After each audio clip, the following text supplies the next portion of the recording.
So when you think of the extended Mario cast, you know, the ones that aren't Mario or Luigi or whatever, one of the first things your mind might jump to is something like this. Let's go! Or maybe even this. Who's that big bitch over there? Basically, what I'm saying is after their debut game, these characters tend to become empty husks of themselves, existing solely to fill a roster slot in whatever spin-off they're lucky enough to be in. For the vast majority of Mario characters, this is unfortunately just their fate. Can't have any of these schmucks outdoing the man himself, right? Better back the fuck up when you get smacked the fuck up. But there was a time back in the late 90s when one character broke that mold. This was a character whose sole purpose was to defy conventions and quite literally steal Mario's throne. My name's Wario. Wario was created as the personification of a rivalry brewing within Nintendo. This was a character that stood in direct opposition to Mario and his established conventions. A character that granted a team the creative freedom and independence they so desperately wanted. Almost immediately upon his debut, Wario took on a life of his own, spawning an entire franchise with its own set of unique characters and spin-offs. Wario was everywhere in the late 90s and early 2000s. But as the new millennium went on, we started to see less and less of him as he slowly faded into the shadows with only his spin-off series surviving. So what happened? How did Wario go from a star in his own right to becoming more or less just another Mario character? Well, to explain, we have to start with the who, when, and why of Wario's creation. So, the who is, of course, Nintendo. Nintendo R&D 1 to be more specific. You see, Nintendo has all these divisions, and back in the day, there was a bit of a friendly rivalry going on between them. Basically, they all wanted to outdo each other and catch the eye of then Nintendo president Hiroshi Yamauchi. So, R&D 1 was headed by Gunpei Yokoi, creator of the Game & Watch, and the engineer that basically put Nintendo on the map. While this other division, Nintendo R&D 4, later renamed EAD, was headed by Shigeru Miyamoto, creator of, well, you know, Mario among other things. As you can imagine, creating Mario basically made Miyamoto's EAD team the top dog in President Yamauchi's eyes. There was seemingly no way to outdo Mario either. Even when Yokoi and R&D 1 came out with their own smash hit in the Game Boy, they still found themselves being overshadowed by Mario and EAD's other works. This resulted in R&D 1 being tasked to make a Mario game as a launch title for their new hardware. Now, R&D 1 housed some of Nintendo's most creative and talented developers at the time. These were people who were with the company from the start, people that prided themselves on the original titles they had made over the course of the NES's life. Things like Dice Climbers, Kid Icarus, and even Metroid were all their creations. All projects they had complete creative control over. But now they were being shackled with Mario, a franchise they had no hand in creating and thus limited the creative freedom they could have over it. However, despite this fact, they still pushed against these restrictions at every opportunity they could. This project was still very obviously a Mario game at its core. You run, you jump, you get power-ups, coins, save a princess, but all the elements surrounding that core were entirely R&D 1's creation. Like, the game wasn't set in the Mushroom Kingdom, it was Sarasa Land, an entirely new kingdom inspired by real-world locations. Koopas exploded when you jumped on them, fireballs bounced all over the place, Princess Daisy replaced Peach, a band of aliens replaced Bowser, there were straight-up shoot-'em-up levels. This wasn't just any old Mario game. This was R&D 1's Mario game. The Martians are coming! Yes, and Mario is your only hope. Team up with him in Super Mario Land. Guide him on the Nintendo Game Boy. Challenge the mysteries and terrors of ancient Egypt. Battle all the horrors of the deep. Master lots of weird worlds to give Mario a happy ending and make your world a better place. Super Mario Land and other exciting games for Game Boy. Nintendo. Now you're playing with power. Portable power. As a launch title for the Game Boy, the game obviously sold extremely well, and so of course a sequel was quickly greenlit, with development starting in November of 1991. Except this time, when they submitted their first build, the team was met with confusion. Apparently, they had strayed too far from conventions this time, with their peers asking if what they were playing was even a Mario game at all, which shows just how desperate they were to work on anything but Mario at this point. So the team was forced to go back to the drawing board and dial things back quite a bit. This resulted in a game that was beginning to resemble a sort of portable version of Super Mario World, with a bit of that R&D1 spice still sprinkled throughout. However, brewing in the background of all of this, perhaps as a way to vent their frustrations of having to work on yet another Mario game, a new character was being born. A character that, in a way, served to personify the team's situation at the time. First came the name, Wario Mario, or Bad Mario. He would be the polar opposite of Mario in every way possible. The Bluto to Mario's Popeye, as the development team later explained. A character who was jealous of Mario and all his achievements, despite being just as capable as he was. Longtime Nintendo designer Hiroji Kiyotake handled the character's design, as well as sharing directing duties with fellow designer Takahiko Hosokawa. And so, little by little, everything started to fall into place, until finally, Super Mario Land 2 was complete with a brand new antagonist.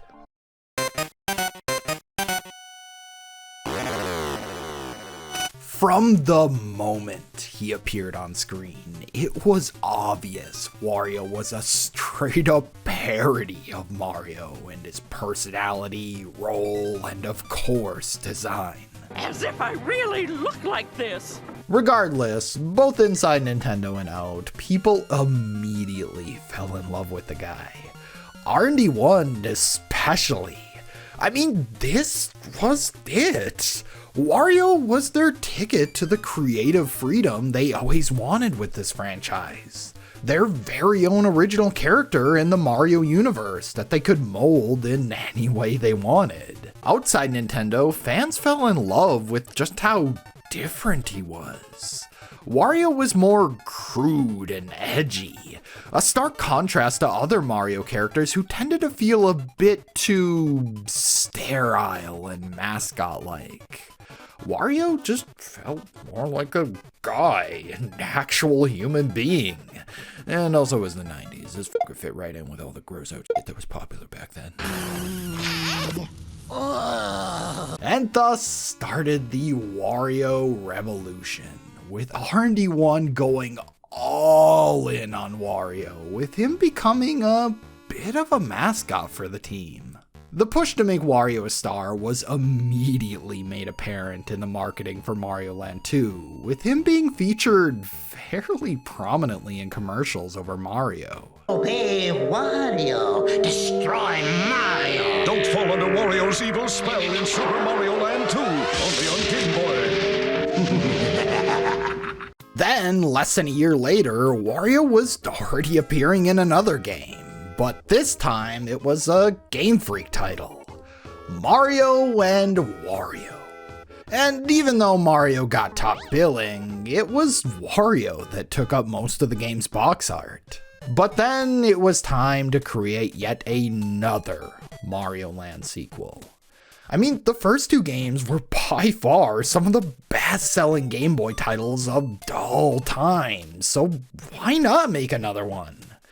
Now, while the Nintendo higher-ups probably saw Mario Land 3 as another easy bestseller, R&D1 saw it as an opportunity.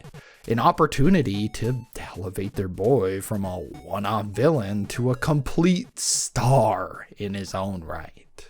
Repeat after me. I'm the bad guy in Wario Land, Super Mario Land 3, where being bad is good and greed is good. Come and get it on Game Boy, greedy. Wario Land, Super Mario Land 3. Whose land is it? So, yeah, before they were pulling this little stunt with Yoshi, they did the same to kickstart the Wario Land franchise. False advertising? Sure. Smart? You're goddamn right. Kiyotake, Wario's designer, would once again direct this one alongside Hosokawa. Now, even though they got Mario Land 3 right there in the title, which would lead you to believe this is just a Mario game where you play as Wario, it's really so much more than that. I mean, yeah, it's still a platformer, and you still got coins, floating blocks with power-ups, you turn tiny when hit, but that's really where all the similarities end. This is less a game about reaching the end of a level like in a traditional Mario game, and more about exploring for coins, treasures, and secrets. You don't jump on enemies, no, Wario's much more capable than that. You bash them or even pick them up and hurl them at other enemies or obstacles. Power-ups are also entirely original here, being tied to hats Wario can wear, with one increasing his strength, one giving him a flamethrower, or even another that's a jetpack that allows you to just blow through pretty much anything. There's multiple endings, you have to pay up if you want to use checkpoints or level exits. Wario's even got his own band of baddies to face, that being Captain Syrup and her Black Sugar Gang. All of this combined makes for a game that feels completely fresh and original, while still feeling somewhat familiar to fans of the previous Mario Land games. But despite the few similarities, there's no mistaking it. This isn't a Mario game. This is a Wario game. Even with its drastic departure from previous entries, this game would go on to review and sell extremely well, with it almost immediately topping sales charts in the US. R&D1 had done it. They had made Wario a household name and built up his reputation as a Nintendo mainstay. But of course, Mario still got to steal the spotlight by the end of it. Feel like there might be multiple ways to interpret this scene. Hey, Mario. But that wasn't all for Wario, no. 1994 might as well be known as the year of Wario, because in addition to his own big budget platformer, he also got two spin-offs. That being Wario's Woods, which was released on both the NES and Super Nintendo, as well as one of the strangest Wario games ever to release. Wario Blast featuring Bomberman. Yeah, they used Wario to help promote a Bomberman game. Only in the US and Europe though. This is actually just the Japanese version of Bomberman GB with Wario pasted over top. But just think about that. In 1994, Wario was so popular in the West that they felt he was more marketable than Bomberman. A character who had a legacy spanning over a decade was being overshadowed by Wario. A character who only really starred in just a handful of games at that point. It was obvious R&D1 had struck gold with Wario. So now it's 1995 and whoa, new competition's hitting the scene. The PlayStation's out and completely eating Nintendo's lunch. Not to mention the Game Boy's looking pretty prehistoric by now. So while the other teams at Nintendo are cooking up their next big home console, the N64, R&D1 started chipping away at their own little projects. A sort of successor to the Game Boy and something to hold people over during the long wait for the N64. That project being the Virtual Boy. A virtual reality-like headset which sported its iconic red visuals and 3D effects. Yeah, let's be real, if you click this video, you'll know how this shit ends. The Virtual Boy completely bombed from the word go. The press wasn't convinced during its announcement, and consumers certainly weren't convinced with the price and launch lineup. Right out of the gate, things were looking pretty bleak for the Virtual Boy. But R&D 1 wasn't going to just give up right away, no. They still had their ace in the hole, their pride and joy at the ready. If anyone could save this sinking ship, it was going to be Tim. So at E3 1995, they announced Wario Cruise. This would be the Virtual Boy's first big holiday title, a follow-up to the hugely successful Wario Land on Game Boy. Mario Paint director Hirofumi Matsuoka would help with directing. A few months later, it would get a name change. Virtual Boy Wario Land. And on December 1st, 1995, the game finally hit store shelves in Japan. This was it! The next big entry in the Wario Land franchise. The Virtual Boy's first big hitter. The game that would save the Virtual Boy. Yeah, they pulled the plug on this thing like 2 weeks later in Japan. It didn't last much longer overseas either. So, yeah, even Wario couldn't save the Virtual Boy. But at that point, nothing was going to. Which makes this game specifically all the more tragic. I mean, it's stuck on the Virtual Boy now, and Virtual Boy Wario Land is honestly, without a doubt, my personal favorite entry in the entire franchise. R&D 1 had absolutely found their stride with this game, but in the end, none of that really mattered, since the Virtual Boy, and by extension this game, was one of the biggest failures in Nintendo's entire history. When it was all said and done, the Virtual Boy hadn't even managed to sell 800,000 units. For comparison, the Game Boy and all of its variants would go on to sell over 100 million units. It didn't matter how good Wario Land was on this thing. All that mattered was that the Virtual Boy was an absolute disaster. Shortly after the Virtual Boy was shelved, Yokoi and his team would release the much more successful Game Boy Pocket in July of 1996, and only a few short months after that, Yokoi would leave Nintendo, and a year later, he was gone forever. Gunpei Yokoi left a permanent impact on not just Nintendo, but the entire game industry as a whole. Even after his tragic passing, his philosophies would drive Nintendo forward to some of their biggest successes. There's no denying that without Yokoi, there would be no Nintendo today. His impact can never be understated. Yokoi had been with Nintendo for over 30 years, and in that time, fostered an extremely talented team within Nintendo R&D 1. But now, they were without their leader, and half the size to boot, as more of their resources had slowly been siphoned away to help with N64 development. So, R&D 1 went through some restructuring. Firstly, Nintendo veteran Takahiro Izushi was promoted to general manager.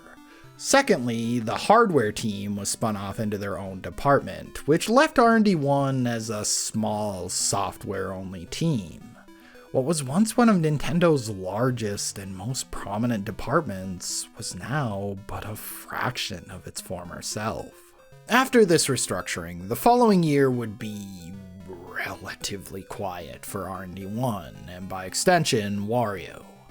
But in 1997, we would get the very first screenshots of a brand new Wario game. Wario Land 3. I mean 2.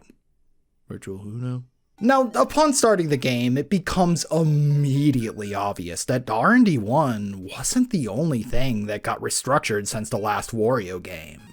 Wario Land 2 is a very different beast compared to its predecessors. Gone are any familiar elements from the Mario franchise, like power-ups and floating blocks. From this point on, Wario Land would be entirely original, with basically no connections to the larger Mario universe. The best way I can describe Wario Land 2 is that it's like a Saturday morning cartoon or something. It's cut into these episodes, each with their own plot or objective to complete. There's also a much more goofy tone, with power-ups being replaced with these gag-like transformations Wario can go through. This game definitely plays more into the Japanese portrayal of Wario as opposed to the Western one. If you want to learn more about that, Source Gaming did a really good write-up about it. But basically, Japanese Wario has always been more goofy and slapstick, whereas Western Wario was always more menacing and villainous. Wait till they get a load of me! 2 years later, R&D1 would release Wario Land 3 as a follow-up. This entry follows in Wario Land 2's footsteps, but this time R&D1 tapped into their experience of working on the Metroid franchise by giving Wario Land 3 some pretty interesting Metroidvania elements. There's a day-night cycle, and similar to Metroid, you'll weave back and forth across the map, utilizing upgrades you find to open up new paths in past areas. It's a really interesting take on the formula, but it can get a bit overwhelming with the amount of backtracking you're expected to do. So by this point, Wario was riding high. In just 8 short years, despite everything they had gone through, R&D1 had managed to take some goofy parody of Mario and transform him into a Nintendo icon. Wario was a defining aspect of the Game Boy's success in the late 90s. His games showcased what was really possible on these inexpensive, primitive little handhelds. But as the new millennium grew closer, it became more and more apparent that the Game Boy might have overstayed its welcome. The Game Boy was over a decade old at this point, and in that time, games had completely evolved from simple little side-scrollers to technological showcases. The Game Boy was just long overdue for some kind of advancement. So, around this time, they announced the Game Boy Advance, a Game Boy for modern times, and what better way to showcase what a modern Game Boy was capable of than with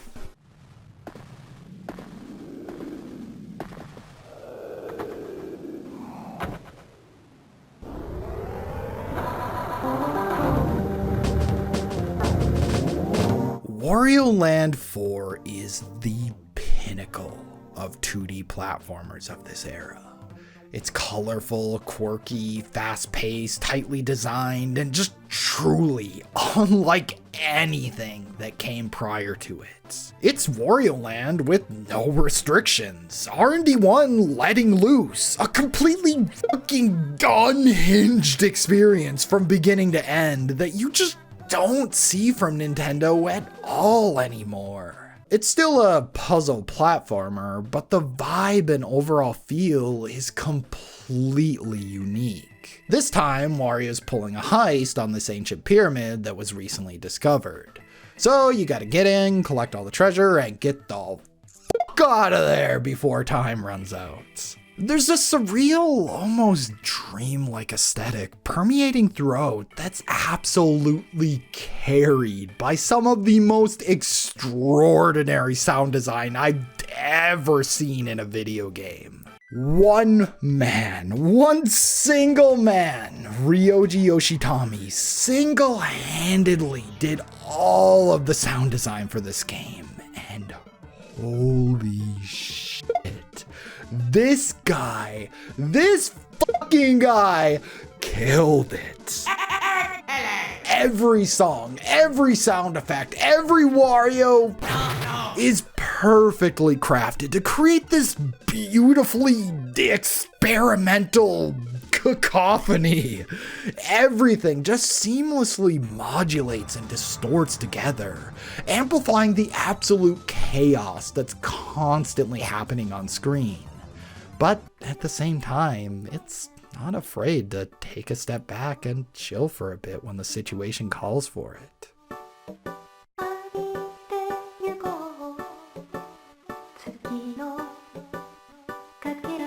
Wario Land 4 is just, by every sense of the word, an absolute masterpiece. And R&D 1 wasn't done with Wario on the GBA yet. Nah, they were just getting started.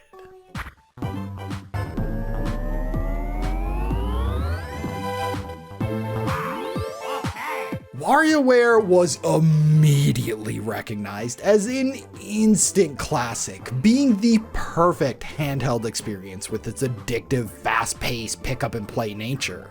Its world, characters, and even portrayal of Wario himself were all so distinct, which almost made it feel like less of a Wario Land spin-off and more like its own thing entirely.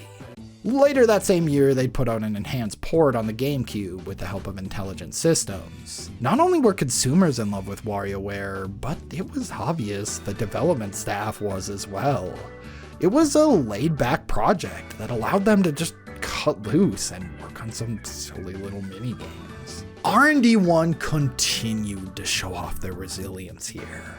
Despite losing their cherished leader, despite larger, more successful franchises overshadowing them, they continued to use their grubby little mascot to create some of the most inventive and creative experiences of this generation.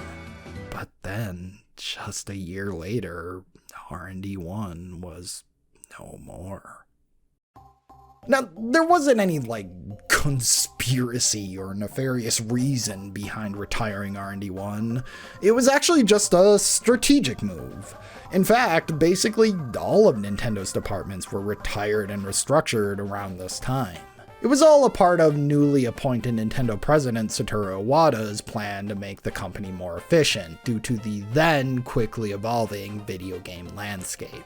After being shuffled around, most of R&D 1's alumni who worked on the Wario franchise seemed to be more interested in continuing their work on their most recent success, WarioWare, with that series seeing dozens of new entries in the years following. This left the mainline Wario Land series in a sort of state of limbo, with no real team internally at Nintendo assigned to it. In the meantime, however, other third-party studios would attempt to pick up the slack. This resulted in some fairly mixed results, with stuff like Wario World from Treasure being a relative high point and Master of Disguise being, well, hey, Wario finally made it into Smash! And EAD finally got to take a crack at Wario as well, with him being included in Super Mario 64 DS. This was so cool to see. Up until this point, Wario had only really been in a few spin-off games when it came to the larger Mario franchise. But now, here he was, in a mainline entry, fully playable in a remake of one of the greatest games of all time. However, for as cool as this was, he definitely fell victim to the Mario curse here, with him being a lot more sterile and safe for work, I guess. Nintendo EAD just didn't understand Wario like R&D 1 did. And, well, this was true for basically every Wario title during this era. Like I said, a lot of R&D 1 staff went on to continue work on WarioWare, and it was in those games where Wario felt like, well, Wario. Well, at least in his portrayal. Elsewhere, barring a few exceptions, Wario was slowly succumbing to the fate that all other Mario characters eventually fall victim to. He was starting to become just another mustached face in the vast sea of Mario spin-offs.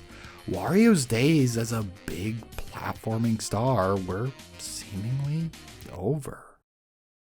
Well, that wasn't until a random ass Wednesday in May of 2008 where a new Wario Land game was just casually announced. Wario Land Shake It.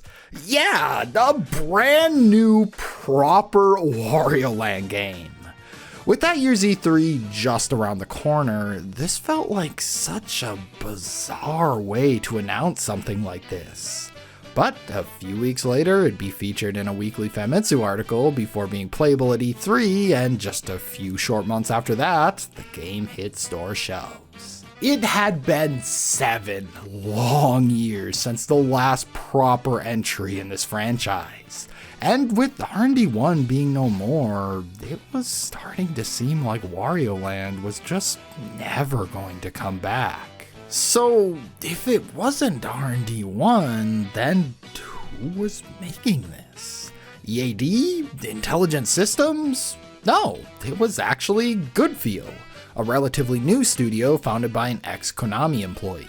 Of course, nowadays, they're most well known for their Nintendo projects with stuff like Kirby's Epic Yarn and Yoshi's Woolly World, but this is actually where their relationship with Nintendo started properly.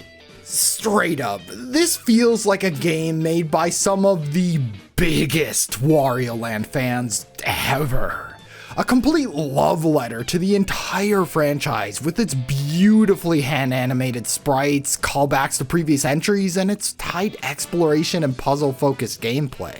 It's so close to being the perfect Wario Land game. It just sadly loses a lot of the grit and edge that made the previous entries so memorable in favor of giving it a more tame mass market appeal, I guess you could say.